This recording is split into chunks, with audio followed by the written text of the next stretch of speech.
Hello, everyone, how are you? Today's breaking news. The U.S. Defense Secretary, Pete Hegseth, has met with the Philippine President, Ferdinand Marcos, in Manila, saying the two countries must stand, shoulder to shoulder, in the face of the threat represented by China.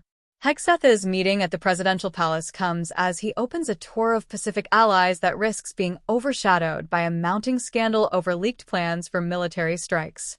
Deterrence is necessary around the world, but specifically in this region, in your country, considering the threats from the Communist Chinese, he said.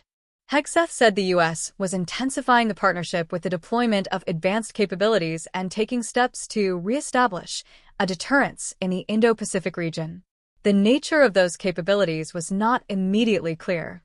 The U.S., he said, would also conduct bilateral special operations forces training in Beijing, near Taiwan. The Defense Secretary's Manila visit, to be followed by trips to Tokyo and Second World War battleground Iwo Jima, follows months of confrontations between Philippine and Chinese vessels in the disputed South China Sea. Beijing claims almost the entirety of the crucial waterway despite an international ruling that its assertion has no merit.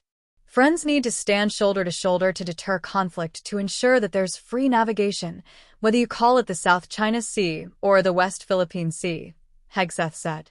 Peace through strength is a very real thing. The trip, aimed at bolstering ties in the Asia-Pacific region amid rising tensions with Beijing, comes as Hegseth faces calls to resign by Democratic lawmakers and a Republican congressman's push for an independent report. The U.S. defense chief revealed details of strikes on Iran-backed Houthi rebels in Yemen in a group of top administration officials on the messaging platform Signal, according to a senior journalist added to the chat by accident. Hegseth is expected to meet his Philippine counterpart, Gilberto Teodoro, on Friday. In response to China's growing influence, the U.S. has been strengthening alliances with countries in the Asia-Pacific region, including the Philippines. Manila and Washington have deepened their defense cooperation since Marcos took office in 2022 and began pushing back on Beijing's sweeping South China Sea claims. In recent years, top U.S. officials have warned that an armed attack against the Philippines in the waterway would invoke the two countries' mutual defense treaty. They have expanded the sharing of military intelligence and boosted to 9 the number of bases U.S. troops have access to on the archipelago. Given the Philippines' proximity to Taiwan and its surrounding waters, Manila's cooperation would be crucial in the event of a conflict with China. Hegseth's visit overlaps with bilateral military exercises that will expand in April to include the country's navies and air forces.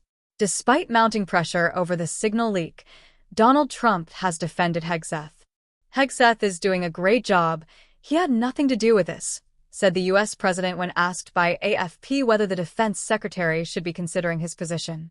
He also repeated his insistence that no classified information was shared in the breach, adding that National Security Advisor Mike Waltz took responsibility for the error.